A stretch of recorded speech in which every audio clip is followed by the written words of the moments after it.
저는 오늘 출애굽기 15장 26절 말씀을 중심으로 행복한 인생 설계도라는 제목으로 함께 하나님의 말씀을 나누려고 합니다. 성경은 우리가 사는 인생을 집을 짓는 일에 비유합니다. 그래서 집을 지을 때처럼 우리가 인생을 살 때도 각자 터를 닦고 그 위에 금이나 은이나 보석이나 나무나 풀이나 짚으로 집을 짓는다고 말하고 있습니다. 물론 터를 닦거나 건축 재료를 선정하는 것도 필요합니다. 그런데 그 모든 것에 앞서서 먼저 어떤 모양의 집을 어떤 방식으로 어떤 재료를 써서 지을 것인지 미리 정밀하게 그림으로 그려 표현하는 설계도 작업부터 해야 됩니다.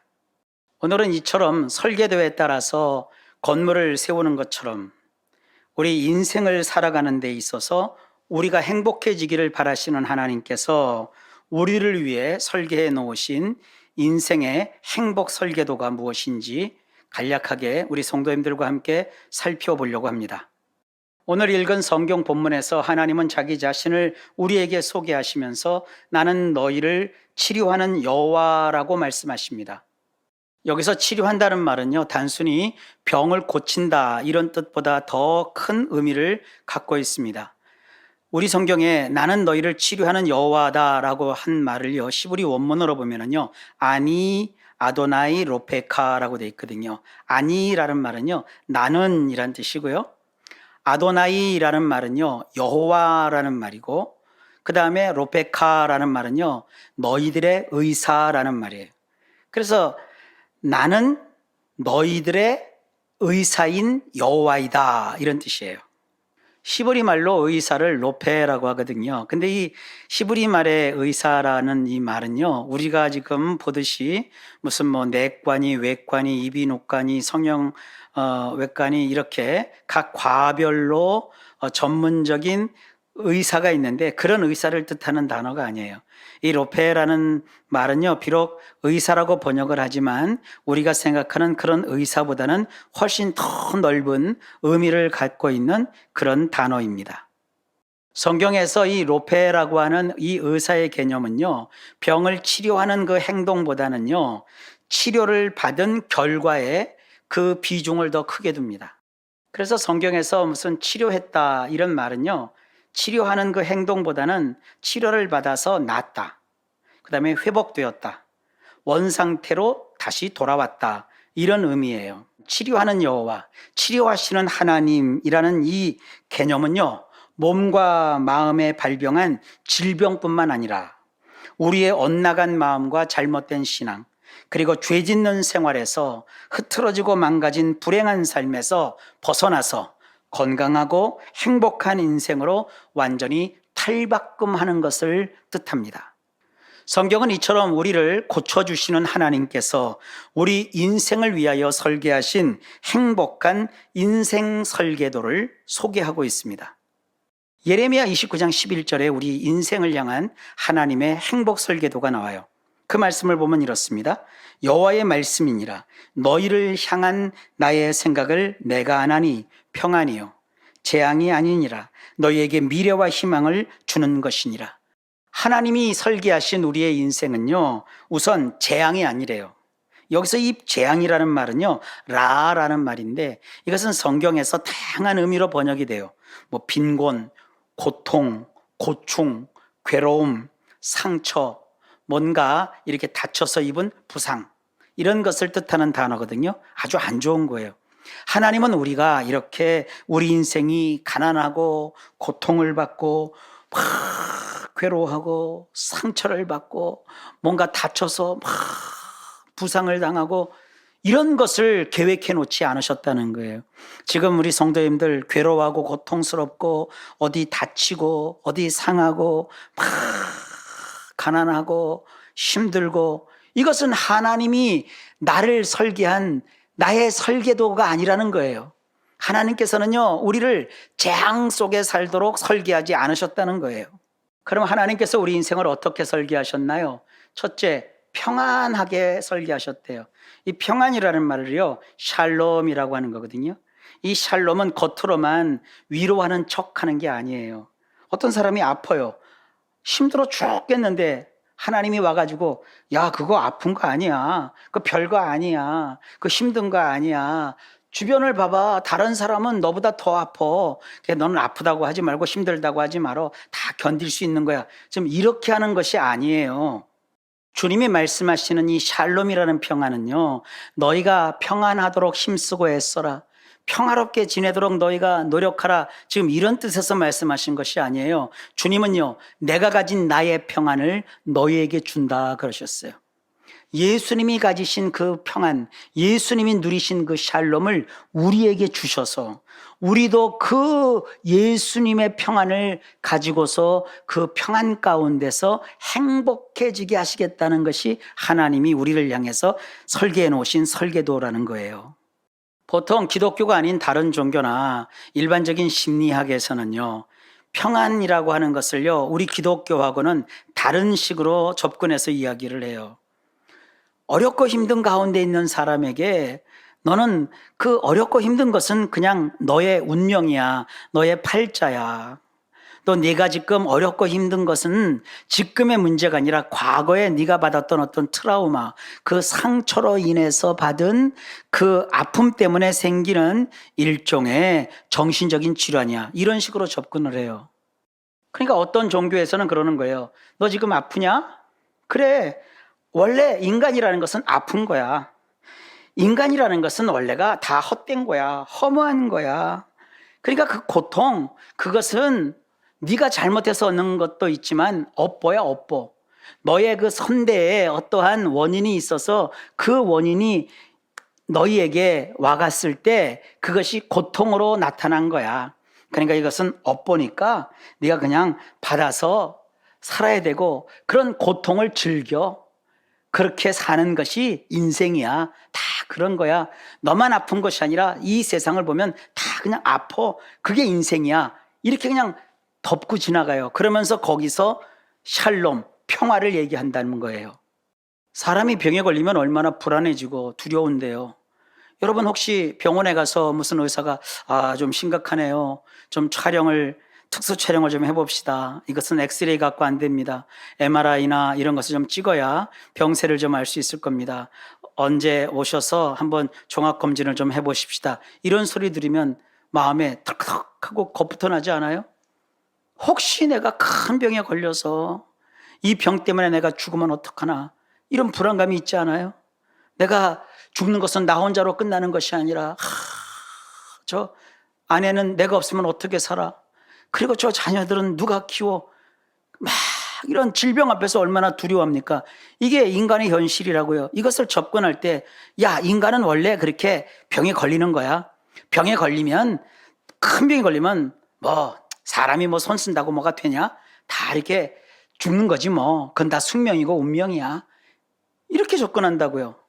심지어 어떤 사람들은요, 병에 걸린 것에서 막 벗어나려고 애쓰고 치료하고 수술받고 막 약물을 투입하고 이런 것을요, 이것은 헛된 일이라고 보는 사람들도 있어요. 자연으로 돌아가서 그냥 가만히 뭐 살게 되면 살고 죽게 되면 죽는 것이지 뭐, 다 운명이고 숙명이지 뭐, 사람이 다 자기 수명만큼만 살고 가는 것이지, 이것을 마치 무슨 뭐 대단한 인간의 어떠한 그 정신적인 승리인 것처럼 얘기하는 사람들이 정말 세상에 많이 있습니다. 여러분, 우리가 믿는 하나님에 대한 신앙, 이 기독교 신앙은 그러지 않습니다. 기독교에서는요, 세상에 없는 것이 있어요. 그것이 뭐냐? 기적이라는 말이 있잖아요. 기적은요, 자연의 현상을 거스리는 그런 놀라운 하나님의 자연 법칙 속의 개입이거든요.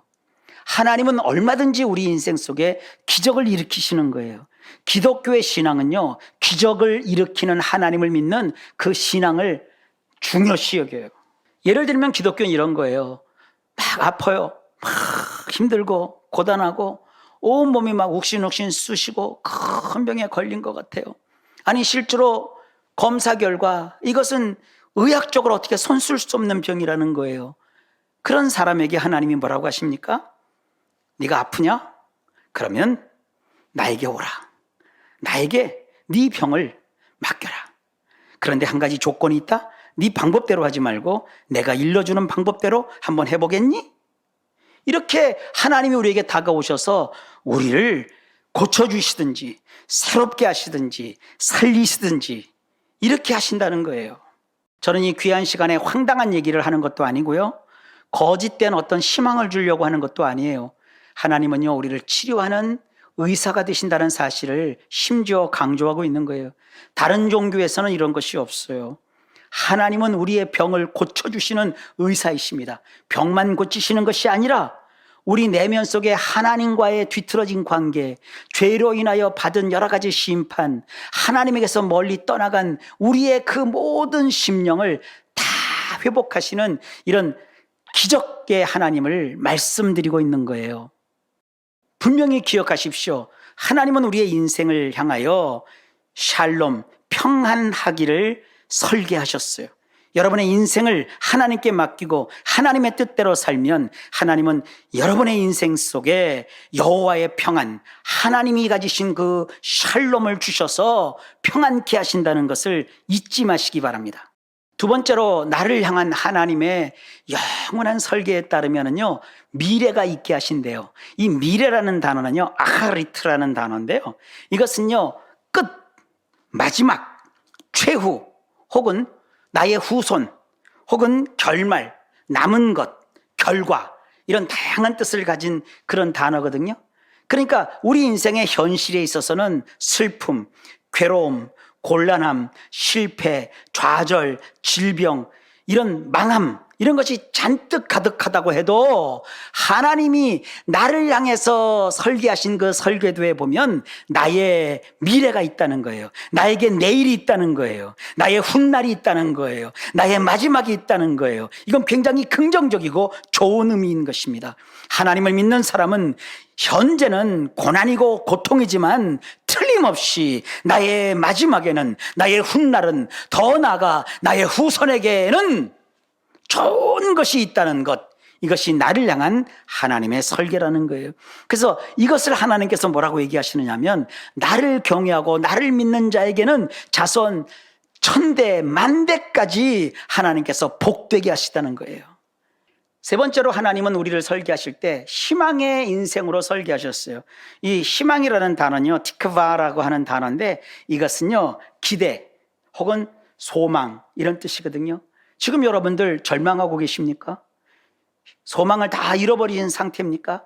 앞도 막히고 뒤도 막히고 좌우 양옆에 나를 도와줄 자가 아무것도 없고, 인생 어디를 봐도 나에게 희망의 구석은 하나도 없다고 해도, 여러분, 하나님께서는요, 그것이 나를 향하여서 계획한 설계가 아니라 그것을 뛰어넘어서 결국은 희망 속에 살 수 있도록 나를 설계하셨다는 거예요. 이것을 믿는 것과 안 믿는 것은 굉장한 차이가 있습니다. 성경의 대표적인 축복의 인물, 그러면 야베스잖아요. 야베스는요, 그 어머니가 고통 가운데서 야베스라는 이름을 지었어요. 야베스라는 이름 뜻은요, 좋은 이름 뜻이 아니에요. 고통하는 자, 어렵고 힘든 가운데 있어서 그런 가운데 낳은 자, 이런 뜻이에요. 한 여인의 고통과 좌절과 절망을 응축시켜 놓은 것이 야베스라는 이름이에요. 근데 야베스가 하나님께 기도하잖아요. 주여, 나에게 복의 복을 주옵소서. 나의 지경을 넓히시옵소서. 내가 사는 날 동안에 환난을 금하여 근심 없는 날이 되게 하옵소서. 하나님께 구하였더니 하나님께서 그 기도를 들으시고 그에게 응답하셨대요. 성경을 보면은요, 야베스라는 한 도성이 나와요. 아무것도 아닌 자요, 좌절과 절망과 고통 속에서 낳은 그 자가 하나님의 손에 붙들려서 하나님이 복을 주셨더니 큰 도시를 형성하는, 그 도시를 세운 위대한 자가 되게 하신 것, 이것이 바로 희망의 전형적인 모습이에요. 이러한 하나님을 여러분도 믿으시기를 바랍니다. 나의 인생 설계도가 결코 소박하지 않다는 것은 엄청난 위로가 되지 않습니까? 나의 인생을 향한 하나님의 또 다른 행복 설계도가 나오는 것이요, 시편 103편 2절로 5절입니다. 그 말씀을 보면 이렇습니다. 내 영혼아, 여호와를 송축하며 그의 모든 은택을 잊지 말지어다. 그가 내 모든 죄악을 사하시며 내 모든 병을 고치시며 내 생명을 파멸해서 속량하시고 인자와 긍휼로 관을 씌우시며 좋은 것으로 내 소원을 만족하게 하사 내 청춘을 독수리같이 새롭게 하시는 도다. 우리가 인생을 살면 죄악을 범할 수 있어요. 근데 하나님의 설계도에 따르면 그 죄악을 사하신대요. 우리가 병에 걸릴 수 있어요. 근데 하나님의 설계도에 따르면 그 병을 고치신대요. 우리의 생명이 파멸의 지경에 이르를 수 있어요. 그런데 하나님의 설계도에 따르면 파멸에서 나를 속량하신대요. 어떠한 형편 때문에, 어떠한 이유 때문에 내가 파멸에 빠졌는지는 몰라요. 근데 그 파멸에 빠진 나에게 하나님께서 값을 지급하시고 거기서 나를 속량해 버리신대요. 그리고 내가 사는 날 동안 하나님은 나에게 인자와 긍휼로 관을 씌우신대요. 여기서 나오는 이 관이라고 하는 것은요, 영광스러운 거예요. 우리가 벼슬에 오른다는 그런 옛말이 있잖아요. 나를 높여주신다는 거예요. 명예를 갖게 하신다는 거예요. 그리고 좋은 것으로 나의 소원을 만족해 하신대요. 그리고 내가 사는 날 동안에 나의 청춘을 독수리같이 새롭게 하시는 이런 은혜를 주신대요. 이것이 나를 위해서 하나님이 계획해 놓으신 설계도의 내용입니다. 이것을 믿는 자에게는 큰 축복이 있을 줄 믿습니다. 구약뿐만 아니라 신약에도요, 나를 위한 행복한 인생 설계도가 나와요. 그것이 사도행전 26장 18절입니다. 그 눈을 뜨게 하여 어둠에서 빛으로 사탄의 권세에서 하나님께로 돌아오게 하고 죄사함과 나를 믿어 거룩하게 된 무리 가운데서 기업을 얻게 하리라. 모든 좋은 것이 여기에 다 들어있어요. 하나님의 설계도에 따르면 어두움에서 빛으로, 사탄의 권세에서 하나님께로 돌아오게 하신대요. 그리고 죄사함을 얻게 하신대요. 하나님을 믿어서 거룩하게 된대요. 그렇게 거룩하게 된 사람이 한두 사람이 아니에요. 무리를 이룬대요. 그 무리 가운데서 기업을 잇게 하신대요. 나 혼자 독약청청하고 나 혼자 독불장군처럼 혼자 환난 겪고 혼자 축복받고 그런 것이 아니라 이런 하나님의 설계도에 따라서 행복하게 된 사람들이 무리를 지어 함께 하나님이 주시는 유업을 물려받아 누리게 하신다는 거예요. 이것이 나를 향한 하나님의 행복 설계도입니다. 이처럼 구약과 신약 모두 하나님은 우리 인생을 향해 매우 건강하고 행복한 설계도를 그려놓으셨어요. 그런데 가만히 보면은요, 이러한 행복한 인생 설계도를요, 성경에만 하나님께서 그려놓지 않으셨어요. 이 세상도요, 이러한 인생 설계도 비슷한 행복 설계도를 그려놓고 그렇게 인생이 살 수 있도록 인도하고 있어요. 인간의 건강을 다루는 국제조직이 있죠. WHO라고 하는 세계보건기구가 바로 그것이에요. 1948년 세계보건기구에서 하나님이 말씀하신 행복한 인생 설계도를요, 건강이라는 용어로 표현하면서 이렇게 정의를 해놨어요. 이 영어 문구를 우리말로 번역을 하면 이렇습니다. 건강하다는 것은 단순히 질병이나 허약함이 없는 것이 아니라 완전한 신체적, 정신적, 그리고 사회적인 웰빙의 상태이다. 이 웰빙을 잘 지낸다 혹은 안녕이라고 번역을 하기도 해요. 그러니까 세상도 하나님이 하신 이 말씀을 그대로 따다가 건강이라는 이름으로 인생 설계도를 우리에게 제시하고 있어요. 이렇게 WHO에서 건강에 대해서 1948년에 정의를 한 다음에 38년이라는 세월이 지났어요. 거기다가 필요한 내용을 또 덧붙였습니다. 그 내용이 바로 이런 거예요. 이건 역시 번역을 해보면 이렇습니다. 건강은 삶의 목적이 아니라 매일의 삶을 위한 자원이다. 건강하다는 것은 신체적 능력뿐만 아니라 사회적, 개인적 자원을 강조하는 긍정적인 개념이다. 이런 것이 있어야 인간이 행복하다는 거예요. 이러한 것을 지표 삼아가지고 국가가, 어떠한 사회단체가 인간의 편리를 위해서, 행복을 위해서, 안녕을 위해서, 복지를 위해서 제도적으로 거기다가 재정을 투여해가지고는요, 이렇게 사회를 이끌어가는 거예요. 이런 것이 구비되었을 때 인생은 행복하다, 이렇게 여기고 있는 거죠. 그리고 WHO 세계보건기구에서 1998년 5월에는요, 여기에다가요, 영적인 건강까지 포함하여서 인간의 행복한 건강 상태를 표현하고 있어요. 이것을 이해하기 쉽게 말하면요, 인간이라는 것은요, 행복하게 살아야 된다는 거예요. 인간이 행복하게 지내려면 무엇보다 건강해야 된다는 거죠. 건강이라는 것은 몸이 아프지 않은 상태도 물론 포함하지만 거기에다가 더 나아가서 정신적으로, 사회적으로, 그리고 영적으로까지 잘 지내야 된다는 거예요. 웰빙 해야 된다는 거예요. 그런 상태가 되어야 인간이 건강한 것이고 행복하다는 거예요. 이러한 세상 국제기구가 말하는 건강, 곧 행복의 개념은요, 이미 구약과 신약에 기록되어 있는 하나님이 설계한 행복한 인간 생활 설계도에 다 포함되어 있는 내용이에요. 그러니까 세상이 말하는 건강한 것과 행복한 것을 예수 믿는 사람들이 쫓아가는 것이 아니라 이미 수천 년 전부터 하나님께서 구약과 신약에 그토록 말씀해 오신 인간의 행복한 설계도를 뒤늦게 인간이 1차 대전과 2차 대전의 그 불행한 인류의 전쟁의 사태를 지내면서 인간이 정말 행복하게 살려면 건강해야 된다. 건강이라는 것은 바로 이런 것이다 라고 정의를 내리며 국제기구에서 그렇게 모든 것을 계획하고 그 국제기구에 속해 있는 나라들마다 자국의 국민들에게 이러한 행복, 이러한 건강을 주기 위해서 얼마나 많이 힘쓰고 애쓰고 있습니까? 세상도 그런데 이 세상보다 훨씬 앞선 하나님의 말씀이 우리를 위해서 하나님은 너희를 위하여 행복한 인생을 설계해 놓았다.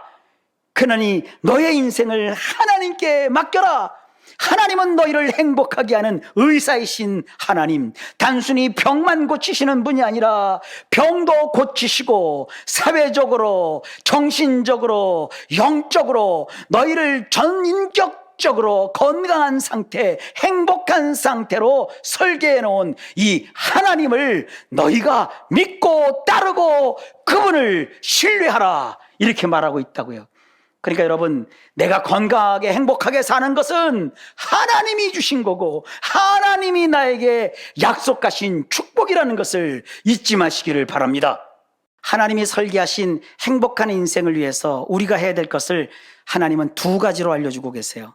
첫째가 바로 샤마입니다. 이 샤마는 듣기예요. 듣기. 듣기는 듣되 어떻게 듣느냐? 귀 기울여서 듣는다는 거예요.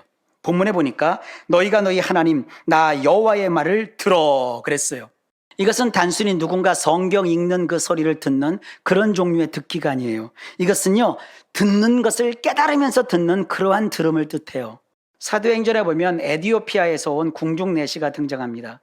그 사람이 예루살렘에 와서 하나님께 제사를 지낸 다음에 다시 자기의 본국으로 돌아가는 그 수레에서 이사야서를 열심히 읽고 있었어요. 근데 그가 읽는 것을 깨닫지 못하고 있었어요. 그때 성령께서 빌립 집사님을 그에게 보내요. 빌립이 그 수레에 에티오피아 내시와 함께 타고 가면서 그가 읽은 이사야 내용에서 시작하여 예수님을 가르쳐 알게 합니다. 복음을 들은 거죠. 그래서 그 복음을 듣고 이해한 다음 가는 도중에 예수님을 믿기로 하고 물이 있는 곳에 이르러 거기서 세례를 받는 이런 놀라운 일이 사도행전 8장에 기록되어 있습니다. 아무래도 우리 한국 사람들은요, 전통적으로 한자 문화권에 속해 있잖아요. 그래서 그런지 성경을 대할 때 우리나라 분들은 성경을 내가 몇 번 읽었느냐, 또 성경을 몇 번 그대로 옮겨서 필사했다 혹은 적었다, 이런 것에 큰 의미를 두시더라고요. 물론 성경을 그대로 받아서 쓴다는 것도 좋은 일이고 성경을 많이 읽는 것도 훌륭한 일입니다. 하지만 성경을 아무리 많이 읽는다고 해도 그 읽은 것을 제대로 깨닫지 못하면 그것은 별 의미가 없고 소용이 없습니다. 그리고 그보다 더 우려스러운 것은요, 지금 세상에 떠도는 잘못된 성경 해석도 너무너무 많다는 거예요. 지금 이 시대는요, 우리가 성경에 대해서 누가 뭘 얘기해 줬어도요, 우리 귀로 그것을 듣는 것 참 조심해야만 합니다.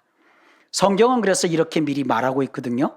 요한일서 4장 1절입니다. 사랑하는 자들아, 영을 다 믿지 말고 오직 영들이 하나님께 속하였나 분별하라. 많은 거짓 선지자가 세상에 나왔습니다. 이 말씀은 이런 상황을 말하는 거예요. 지금 이 세상에는요, 100% 가짜인 이단도 있고요, 긴가 민가 진짜인지 아닌지 애매모호한 사이비들, 이런 자들이 있다는 거예요.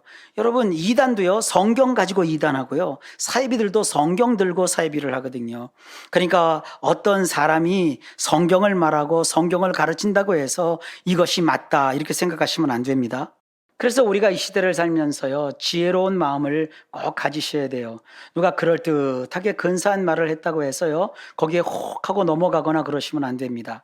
그 사람이 입에서 하는 그 말의 내용보다 그런 말을 하는 사람이 지금 어디에 속해 있는지 그것을 분별할 수 있으셔야 합니다. 그가 입으로 말하는 내용이 아니라 그 말하는 사람이 어느 곳에 속해 있는 자인지, 인터넷에 보면 무슨 그럴듯한 말, 호기심을 자극하는 어떤 주제, 겉으로는 목사님이시고 교회고 또 성경을 말하는데 그 사람이 누군가 하고 검색을 해보면 소속이 분명하지가 않아요. 그가 어디에서 신학을 했고 누구한테 배웠고 어떤 교단에 소속되어 있는지 투명하지가 않아요. 물론 우리가 천국에 들어가는 데는요, 장로교니 감리교니 성결교니 이런 교단은 아무런 소용이 없고 필요가 없어요. 하지만 이 시대에 바른 신앙을 가지고 건전한 정신으로 그리고 행복한 인생을 살려면 하나님의 말씀을 전하는 그 어떤 분이 소속된 교단이 어디인지, 그리고 제대로 신학을 공부하고 성경을 공부한 정통 기독교 신앙과 신학을 가진 분인지, 바르게 정말 신앙의 전통을 가지고 성경을 가르치는 자인지, 아니면 자기 혼자 성경 읽고 돌을 닦다가 소위 직통계시를 받았다고 하면서 내세우는 개인의 억지 주장인지, 이런 것들을 분별할 수 있는 그런 지혜를 꼭 여러분들 가지셔야만 되는 그런 시대입니다. 지금 우리가 사는 이 시대는요, 성경적으로 하면 미혹의 영이 활동하는 시대예요. 그래서 사람을 속이려고 여기저기 그럴듯한 내용을 갖다가 사람들을 혹하게 넘어뜨리려고 하는 이런 혹세무민하는 이러한 의도를 가지고 속이는 자들이 속출하는 것입니다. 성경이 이렇게 말하고 있습니다. 요한일서 4장 5절로 6절입니다. 그들은 세상에 속한 거로 세상에 속한 말을 하며 세상이 그들의 말을 듣느니라. 우리는 하나님께 속하였으니 하나님을 아는 자는 우리의 말을 듣고 하나님께 속하지 아니하는 자는 우리의 말을 듣지 아니하나니 진리의 영과 미혹의 영을 이로써 아느니라. 우리가 사는 이 시대에는 성령에게 속한 진리의 영과 사탄에게 속한 미혹의 영이 활동하고 있다는 것을 잊지 마십시오. 초래급한 이스라엘 사람들은요, 우상을 만들지 말라고 하는 하나님의 말씀도 모른 채 그들은 금으로 송아지를 만들어 놓고 그것을 가리켜 우리를 구원한 여호와로다 라고 스스로 만들어 놓고 그 우상 앞에서 제물을 바치고 춤추고 기뻐하며 뛰놀았다라고 성경이 말하고 있어요.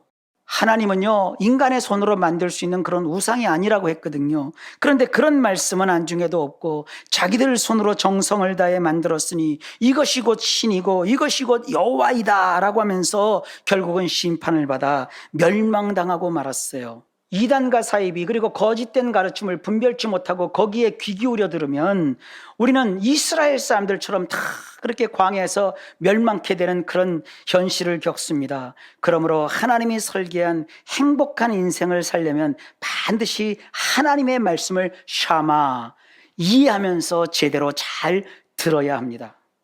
두 번째로 하나님이 설계하신 대로 행복한 인생을 살려면 우리가 해야 될 것은 야샤입니다. 이 야샤는 말씀 그대로 행동하는 거예요. 이것을 우리말로 순종이라고 합니다. 행동 없는 믿음, 순종하지 않는 믿음은 죽은 것입니다. 어떤 식으로 우리가 행동을 해야 될까요? 내가 보기에 의를 행하며 그랬어요. 내 눈이 아니라 하나님의 눈으로 보셨을 때 똑바른 행동을 해야 된다고 성경이 말하고 있어요. 나는 원수가 내 눈앞에서 망했으면 좋겠는데 하나님이 보실 때는 원수까지도 사랑하라고 하십니다. 나는 나 혼자 살아가기도 삶이 벅차고 힘든데 하나님은 나보다 더 어려운 사람이 있는지 주변을 살피고 너는 범사에 감사하면서 항상 기뻐하는 자세로 긍정적인 마음으로 지내라고 말씀하십니다. 나는 내 성에 못 이겨 화내고 다 포기하고 당장 뒤돌아서고 싶은데 하나님은 조금만 더 참고 견디라며 끝에 가서 웃는 자가 지혜로운 자라고 말씀하십니다. 이처럼 하나님의 시선에서 볼 때 바른 삶이 무엇인지를 제대로 알려면 한두 마디의 성경 말씀으로는 한계가 있습니다. 그래서 줄곧 우리는 이렇게 해야 됩니다. 오늘 본문에 보니까 내 계명에 귀를 기울이며 내 모든 규례를 지키라 그랬어요. 요새 이 계명이라는 것은요, 미츠바라고 하는데요, 하라와 하지 말라로 구성되어 있어요. 이것은요, 왕이 내린 명령, 그런 뜻이거든요. 왕이신 하나님께서 우리에게 명령을 주셨다고요. 성경을 꾸준히 읽다 보면은요, 대목마다 하나님이 우리에게 명령하신 하라와 하지 말라가 나와요. 명함이 아주 분명하게 드러납니다. 이것이 보이도록 우리는 성경을 자주 봐야 돼요. 성경을 보면서 하나님께서 하라고 한 것이 무엇인지, 하지 말라고 한 것이 무엇인지를 계속 확인해야 돼요. 성경을 읽을 때는 우리가 다 들어오고 이해가 되는 것 같다가도 성경책을 덮으면, 아니면 한 장을 넘기면 금세 싹 잊어버리죠. 잊어버리니까 없어진 것 같죠? 아니에요. 인간에게는 뇌세포가 있는데 우리가 한번 보거나 읽은 것은요, 그 뇌세포 속에 다 입력이 돼서 저장이 됩니다. 그러다가 필요할 때 성령님께서 그 말씀이 툭툭 하고 튀어나와 기억이 나게 하십니다. 성경은 이 말씀에 귀를 기울이라 라고 했어요.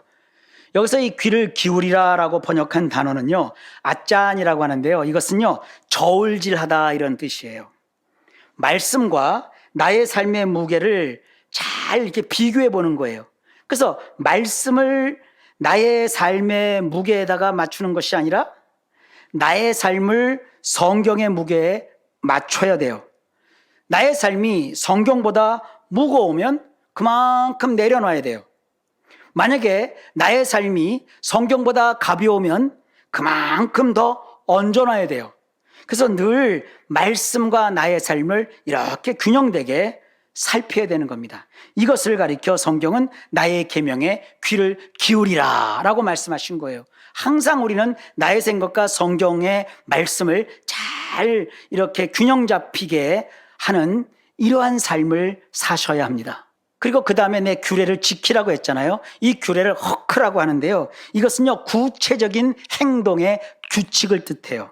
이것을 지키라고 되어 있는데, 이 지키라는 것은요, 샤마르라고 해서요, 목숨 걸고 사수하라 이런 뜻이에요. 여기서 이 계명이라는 말과 규례라는 말이 어떻게 다르냐, 쉽게 말하면 이런 겁니다. 자, 집에 있는데 아내가 남편에게 말을 해요. 여보, 오늘 마트에 가서 이러이러한 물건을 좀 사오세요. 이렇게 말을 해요. 이것은 아내가 남편에게 하는 주문, 곧 계명, 명령이거든요. 이제 남편은요, 그 계명을 받았으니까 규례를 행해야 돼요. 어떻게 규례를 행해야 됩니까? 시장에 가려니까 우선 남편은 편안한 옷부터 갈아입어야 되죠. 두 번째로 차를 몰고 가야 되죠. 세 번째로 차를 몰 때 도로에서 차선을 지키며 안전운전을 해야 되죠. 네 번째 규례는 마트 주차장에다가 바르게 주차를 해야죠. 다섯 번째로 아내가 사오라고 한 물건의 목록을 카트에다가 잘 담아야 되겠죠. 여섯째, 물건을 훔치지 않고 계산대에서 제대로 물건값을 지불하고 물건을 사야 되겠죠. 일곱 번째, 집으로 싣고 와서 아내가 시킨 대로 물건을 다 사왔다는 것을 아내에게 보여줘야 되겠죠. 그 다음에 여덟 번째로 아내가 사온 물건을 확인하고 잘했다고 아내가 칭찬하면 기뻐하면 되는 것이죠. 자, 이런 것이 뭐냐? 규례라는 거예요. 하나님은 이처럼 우리에게 명령이라는 방법으로 계명을 주시는 거예요. 우리는 하라 하지 말라라는 이런 계명을 받았으니 삶 속에서 그것을 지켜야 되잖아요. 우리가 삶에서 지켜야 되는 어떤 절차나 규칙을 가리켜서 규례라고 한다고 그랬어요. 그러니까 예를 들면 이런 겁니다. 예수님께서 우리에게 말씀하셨잖아요. 내가 너희에게 새 계명을 준다. 서로 사랑하라. 명령이죠. 그러니까 이건 계명이죠. 이 명령을 우리가 삶 속에 그대로 실천하려면 어떻게 해야 되는가요? 사랑하라라는 규례는요, 예를 들면 고린도전서 13장에 있습니다. 13장 말씀을 제가 읽어드릴게요. 사랑은 오래 참고 사랑은 온유하며 시기하지 아니하며 사랑은 자랑하지 아니하며 교만하지 아니하며 무례히 행하지 아니하며 자기의 유익을 구하지 아니하며 성내지 아니하며 악한 것을 생각하지 아니하며 불의를 기뻐하지 아니하며 진리와 함께 기뻐하고 모든 것을 참으며 모든 것을 믿으며 모든 것을 바라며 모든 것을 견디느니라. 자, 서로 사랑하라 라고 주님께서 계명을 주셨어요. 우리는 그 계명을 머릿속에 집어넣고 사랑해야지 사랑해야지 사랑해야지 그렇게 끝나는 게 아니라 어떤 것이 그러면 서로 사랑하는 것이냐? 오래 참는 거예요. 그리고 온유한 거예요. 부드러운 거예요. 투기하거나 시샘하거나 시기하지 않는 거예요. 서로 사랑하는 것은 내가 좀 잘났다고 자랑하지 않는 거예요. 가졌다고 우쭐하거나 뽐내거나 배웠다고 교만하는 것이 아니에요. 그리고 상대방을 얕잡아 보면 무례하게 행하지 않는 거예요. 상대방의 어떠한 손해를 내가 모른 체 하면서 내 이익만 챙기는 그런 것이 아니에요. 기분이 나쁘다고 막 성내고 화내고 그러지 않아요. 악하고 나쁜 것을 생각하지 않아요. 불의한 것, 거짓말하고 나쁜 짓 하는 것을 기뻐하지 않아요. 하나님의 말씀인 진리와 함께 기뻐하고요.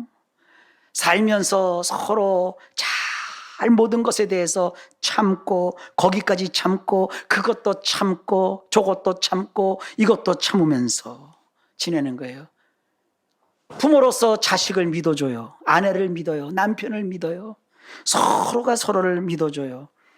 그리고 내 눈에 볼 때 조금 마음에 안 들어도 그를 위해서 바라봐요.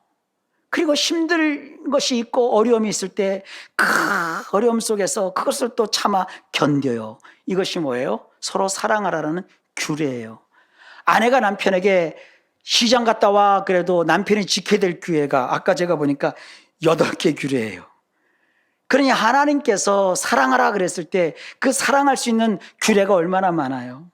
이 규례들을 우리는 성경을 보면서 확인하고 돌아보면서 내가 이 말씀대로 잘 살고 있는가 점검해보고 말씀에서 내가 엇나갔으면 하나님 앞에 또 하나님 내가 말씀대로 살지 못했네요. 나의 마음을 다스려 주십시오. 내가 또 교만했네요. 내가 겸손해지게 도와주십시오. 이러면서 우리가 인생을 사는 거예요. 이렇게 하나님의 말씀을 샤마 잘 듣고 야샤 순종하면 주님께서 뭐라고 말씀하시느냐? 내가 애굽 사람에게 내린 모든 질병 중 하나도 너희에게 내리지 아니하리니. 아멘. 그러니까 단순히 우리가 걸린 병을 고쳐주거나 어떠한 중환병에 걸리지 않게 하신다 그 정도가 아니에요. 우리의 삶 전체를 하나님께서는 말씀의 계명으로 담으셔서 그 계명을 우리가 잘 귀담아 듣고 그 계명을 지키기 위해 하나님이 여러 규례를 주셨는데 우리가 생각이 둔하고 기억력이 좋지 않아서 다 기억을 못해요. 그러나 성령께서 우리를 도와주시니까 계속 말씀을 보면서 무엇을 주님이 원하시는지 확인하고 그때그때 깨닫는 말씀대로 실천하고 또 그렇게 살지 못하면 하나님께 또 도와달라고 하고 돌이키고 우리의 부족함을 또 인정하고 하나님을 붙잡고 살면 우리의 삶 속에 세상이 말하는 건강, 사회적으로, 정신적으로, 육체적으로, 영적으로 웰빙 잘 지내게 되고 성경적으로 말하면 평안하고 행복하고 기쁘고 미래가 있고 희망이 보장된 하나님이 설계하신 인생의 행복함을 우리가 만끽하면서 이 세상을 살 수가 있는 것입니다. 기도하겠습니다. 하나님 감사합니다. 하나님이 설계하신 대로 행복한 인생을 모두 살아 누리게 하옵소서. 예수님 이름으로 기도하옵나이다. 아멘.